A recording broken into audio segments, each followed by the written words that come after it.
हम सभी को अपने जीवन में कभी ना कभी निराशा मिलती है, असफलता मिलती है और अधिकतर लोग इसके पश्चात भाग्य का रोना लेकर बैठ जाते हैं। कुछ कहते हैं कि जिस स्थान पर मैं हूं उससे कई ऊंचे स्थान पर होने के योग्य था, परंतु नहीं जा पाया। किसी को पीड़ा है कि उसे जो मिलना चाहिए था वो उसे नहीं मिला। भाग्य ही बुरा था।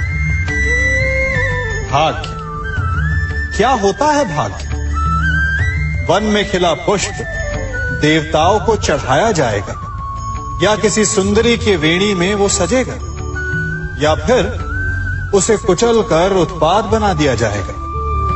ये सब एक पुष्प के नियंत्रण में नहीं होता, परंतु जब तक उस पुष्प का अस्तित्व है, सुगंध बिखेरना उसके वश में अवश्य है। परंतु भाग्य हमारे वश में नहीं, और जो हमारे वश में नहीं उसके लिए दुखी होने से क्या होगा? कर्म पर वश है, वो कीजिए और धीरे धीरे भाग्य आपके वश में आ जाएगा, क्योंकि कर्म ही प्रधान है। कभी आप ब्रह्म मुहूर्त में जगे हैं? जगकर देखिए, संध्या होने के पश्चात जब रात्रि का अंधकार सारे संसार को धीरे धीरे अपने अंधकार में निगलने लगता है, तो यही अंधकार ब्रह्म मुहूर्त में भोर होने से ठीक पूर्व तनिक अधिक काला हो जाता है। कुछ समझे? हमारा जीवन भी कुछ ऐसा ही होता है। जब हमारे जीवन की समस्याएं अपने अंत पर होती है, तो यही समस्याएं एक भीषण रूप लेकर हमारे समक्ष प्रस्तुत हो जाती है, और ऐसे परिस्थिति में अधिकतर लोग हार मान जाते हैं, भय खा जाते हैं। परंतु यदि आप हार न माने, भय न खाएं, दृढ़ रहें, निरंतर आगे बढ़ते रहें, तो प्रकाश के रूप में हमारा स्वागत करने के लिए सूर्य उदय सदा हमारे समक्ष प्रस्तुत रहेगा। आपने बरगद के वृक्ष को देखा है? जितना विशाल उतना दृढ़। पतझड़ में वो सूख जाते हैं, परंतु दुर्बल नहीं होते, टूटकर गिरते नहीं। और उसके विपरीत दलदल में उपजे वृक्षों को देखिए, वो दिखने में तो बड़े होते हैं, पतझड़ आए या शीत सदा हरे भरे होते हैं, परंतु इतने दुर्बल होते हैं कि जलधारा के हल्के से वेग से वो गिर जाते हैं। परंतु ऐसा क्यों होता है? कारण है जड़ें। जिसकी जड़ें दृढ़ भूमि में है, वो हर चक्रवात, हर ऋतुओं को सह लेता है, और जिसकी जड़ें दलदल में है, वो स्वयं की जड़ों को दुर्बल बना लेता है। कुछ ऐसा ही मनुष्य भी होता है, जो अधर्म, कुकर्म और असत्य की धरा पर उपजा है। वो समय की एक मार भी नहीं सह पाता, और जो मनुष्य सत्य, धर्म की धरा पर उपजा है, वो हर समस्या से अविचलित हो जाता है।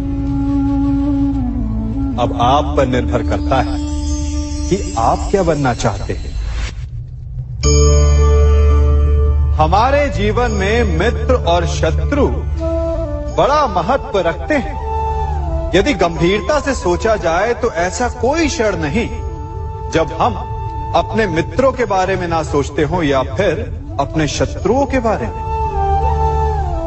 हमारा हर कार्य या तो हमारे मित्रों के हित के लिए होता है, या फिर हमारे शत्रुओं के अहित के लिए। हम हर स्थान या तो अपने मित्रों के साथ होते हैं, या फिर अपने शत्रुओं के साथ। कोई नहीं चाहता कि उनका शत्रु प्रसन्न रहे। हर कोई अपने शत्रु को नष्ट कर देना चाहता है, और ऐसा करने के लिए वो हर संभव प्रयास करता है। उसे आर्थिक, मानसिक और शारीरिक हानि पहुंचाने का प्रयास करता है। परंतु यदि मैं आज आपको ऐसा मंत्र सिखाऊं जिससे आप अपने शत्रु को सदा के लिए नष्ट कर दें, तो और वो मंत्र है मित्र बनाना। अपने सभी शत्रुओं को अपना मित्र बना लीजिए और आपके सारे शत्रु स्वतः ही समाप्त हो जाएंगे। मैं क्या कर रहा हूं? मैं दिए प्रज्वलित कर रहा हूं ताकि अंधकार को मिटा सकूं। अब आप कहेंगे कि इसमें कौन सी बड़ी बात है ना? परंतु इसमें महत्वपूर्ण बात समझने के लिए यह है कि मैं क्या नहीं कर रहा हूं, और मैं अंधकार नहीं कर रहा हूं, क्योंकि अंधकार को मिटाने के लिए प्रकाश का अस्त्र तो उठाना ही पड़ता है। बुराई को बुराई से नहीं, अच्छाई से जीता जाता है। अन्याय को अन्याय से नहीं, न्याय से लड़ा जाता है। क्रोध को क्रोध से नहीं, क्षमा का साथ लेना होता है। ठीक उसी प्रकार एक लोहा लोहे को काटता है, परंतु एक ठंडा लोहा ही गर्म लोहे को काट सकता है। इसलिए यदि आपको अपने जीवन में विजयी होना है तो अपने शस्त्रों को, अपने अस्त्रों को सोच समझ कर उठाइए, क्योंकि एक अनुचित सोच परिणाम पर भारी प्रभाव डाल सकती है।